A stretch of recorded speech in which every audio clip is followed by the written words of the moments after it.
안녕하세요. 고직한 선교사입니다. 비대면으로 다락방 하는 것이 좀 안타깝긴 하지만 또 한편으로는 어떤 다락방 보니까 비대면이기 때문에 직장 생활하면서도 참여할 수 있는 가능성이 있어서 아주 감사해야 하는 그런 다락방도 있더군요. 우리가 어떠한 상황에 서든지 같이 말씀을 나누는 다락방 잘 될 수 있기를 원합니다. 이제 또 우리 다락방 교재 같이 보시도록 하겠는데요. 예, 오늘은 교재 33과 야곱의 결혼에 대한 것입니다. 야곱의 결혼이라는 것은 상당히 로맨틱한 거 아니겠습니까? 그런데 야곱의 결혼은 그렇지 못했습니다. 서론 부분을 제가 읽습니다. 야곱은 형을 피하여 그의 외삼촌 라반의 집으로 피신하는 데 성공하였다. 지금부터 그의 파란만장한 인생이 시작된다. 하나님은 그에게 먼저 가정을 주셨다. 이 시간은 그가 결혼 생활 초기에 경험한 일들을 가지고 중요한 진리를 배우려고 한다.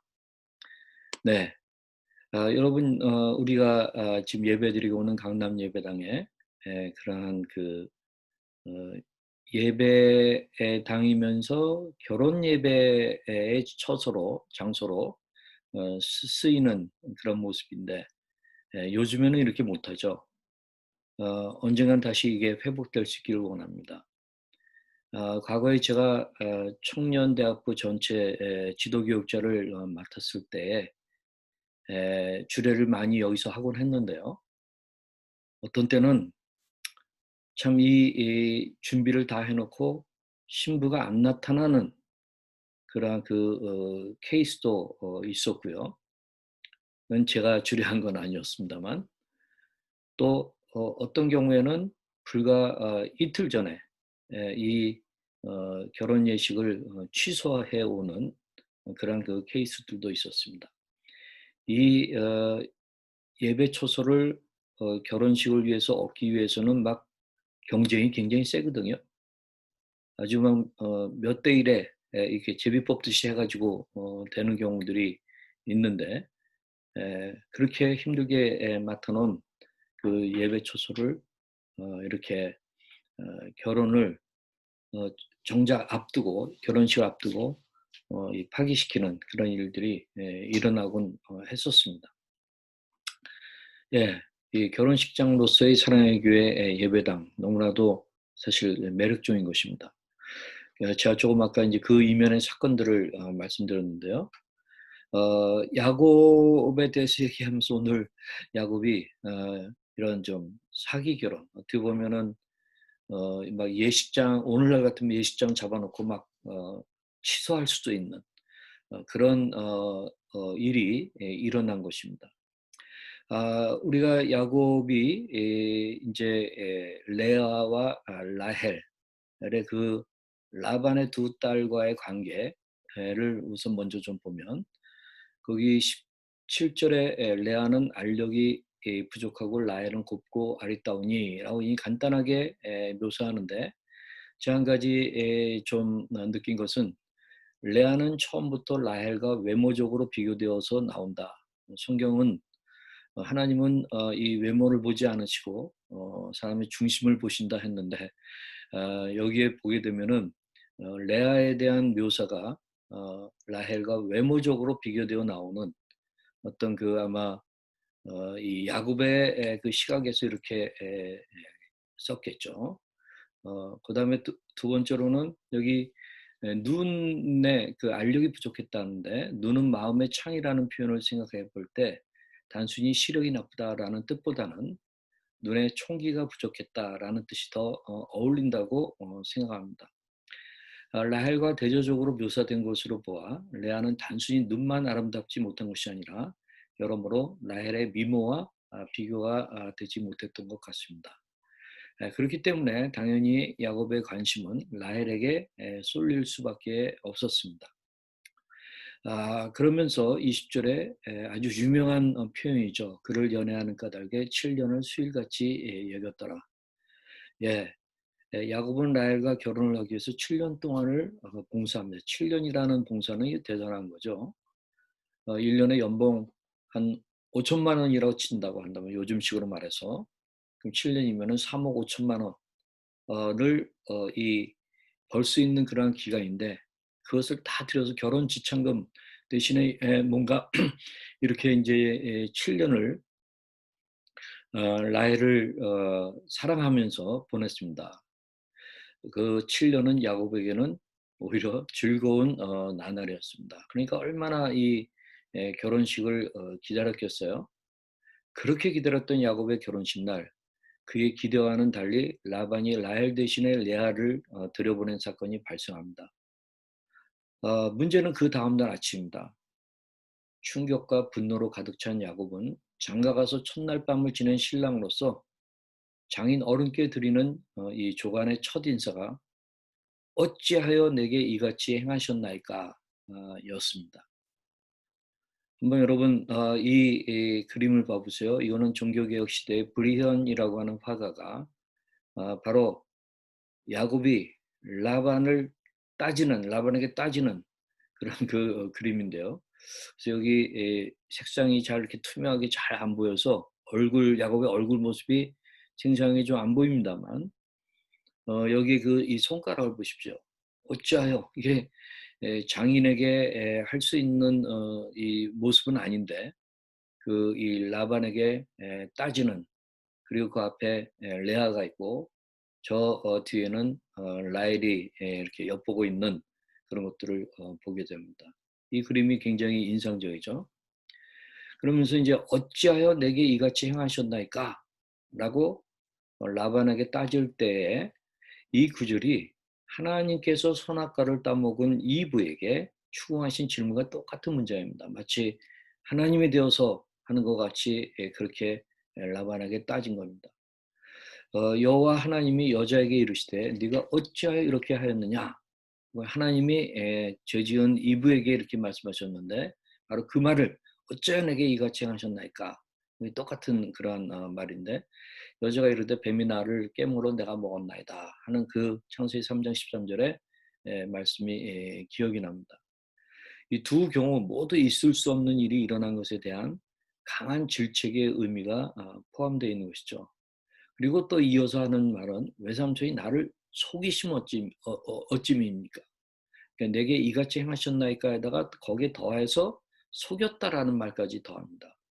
근데 사실 야곱이 어떤 사람입니까? 속임새 대가가 아니었습니까?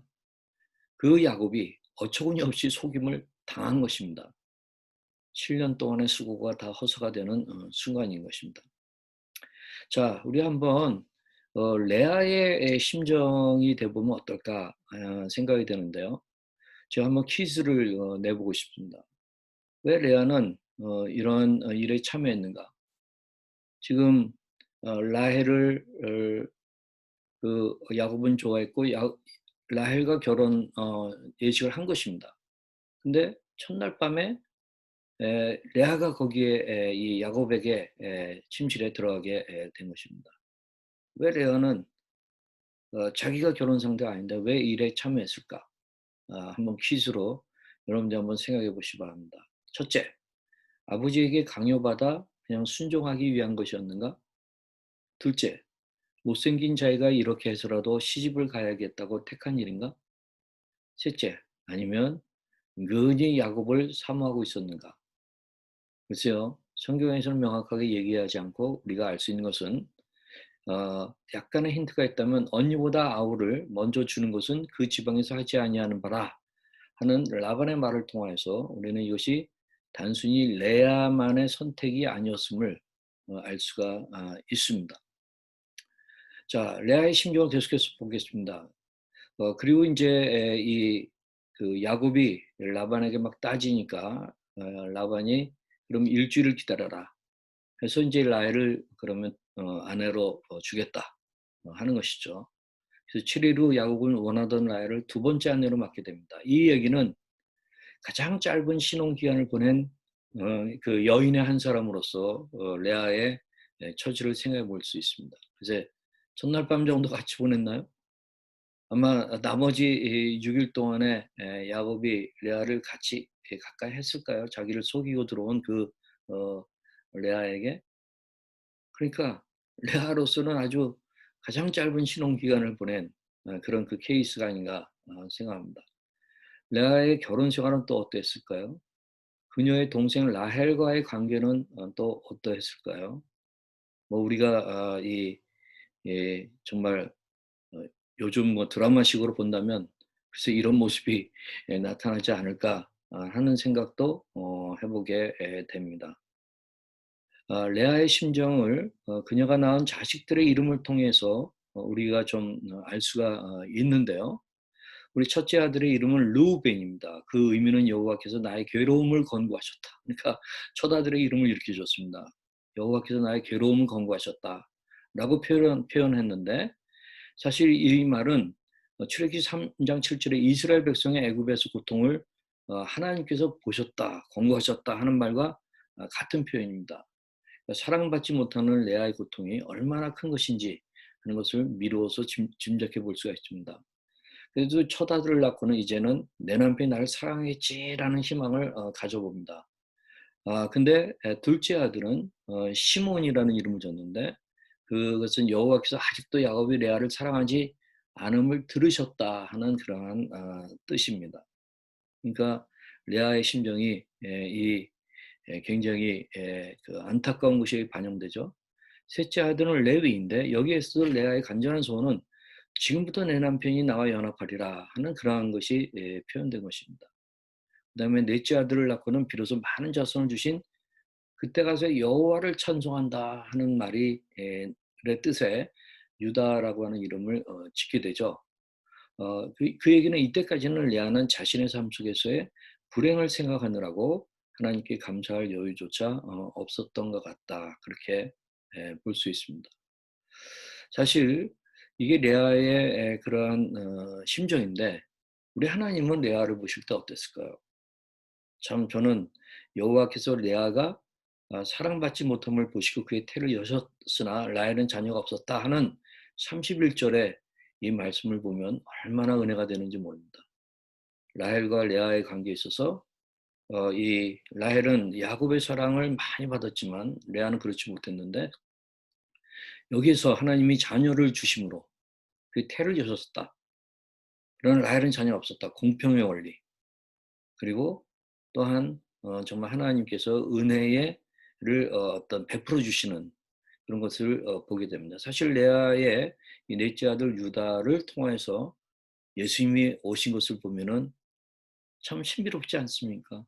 라헬의 자식을 통해서 오신 것이 아니라 유다, 레아의 넷째 아들을 통해서 예수님이 오시게 된 그 계보를 볼 수가 있습니다.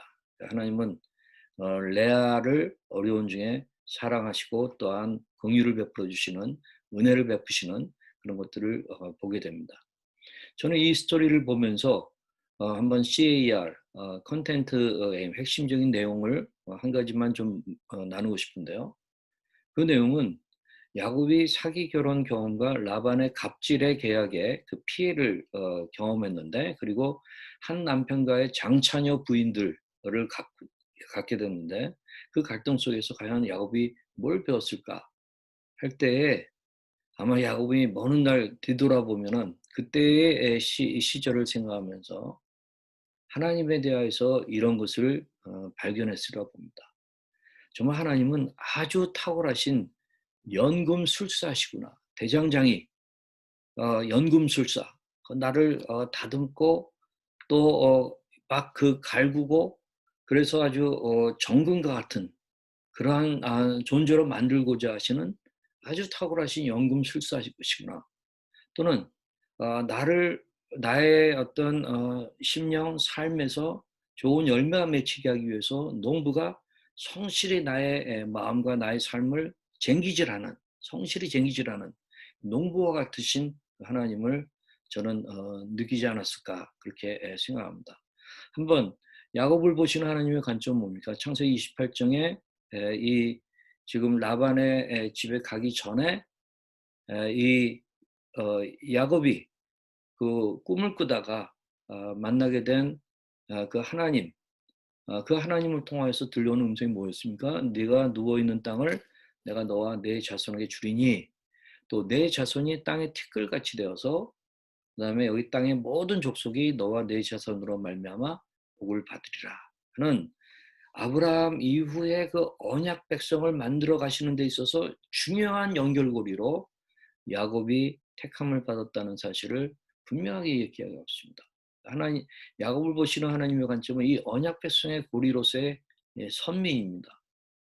그러한 이 하나님의 관점을 보게 되는데, 근데 야곱은 형의 약점을 통해서 장자권을 빼앗은 사람입니다. 좀 비열한 사람입니다. 그리고 또 어머니와 협작하여서 아버지를 속여가지고 하나님의 축복을 가로챈 거짓말쟁이의 그런 사람입니다. 자, 그러면 하나님께서 이 선민으로 택한 야곱이 이렇게 문제가 많아요. 그 문제 많은 것을 우리 하나님은 어떻게 하시겠습니까? 그냥 두시겠습니까? 하나님의 이 선민으로서 자녀로서 하나님의 이름을 두신 하나님의 백성인데 하나님께서 그 야곱을 그냥 이렇게 잘못된 것을 갖고 살아가도록 놔두시겠습니까?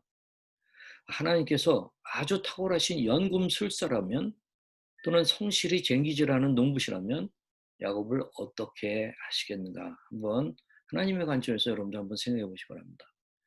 26절에 보면은 라반이 이르되 언니보다 아우를 먼저 주는 것은 우리 지방에서 하지 아니하는 바라 하면서 결국은 이 어, 속게 되었죠. 그러면서 라반이 된 이 명분이 좀 이 야곱에게는 아주 뜨끔한 것이었습니다. 이 아주 야곱에게는 뼈아픈 한마디가 아닐 수 없습니다. 아우와 언니의 관계를 나타내는 이 표현은 야곱이 형의 장자권과 축복권을 빼앗은 사건을 은근히 빗대어 시사해 주고 있는 것이거든요. 그러니까 야 너는 형의 그것을 빼앗았잖아. 뭐 이 지방에서는 언니보다 아우를 먼저 주는 거 아니야. 그러니까 그렇게 해. 라는 식으로 그대로 당하게 되는 것을 보게 됩니다.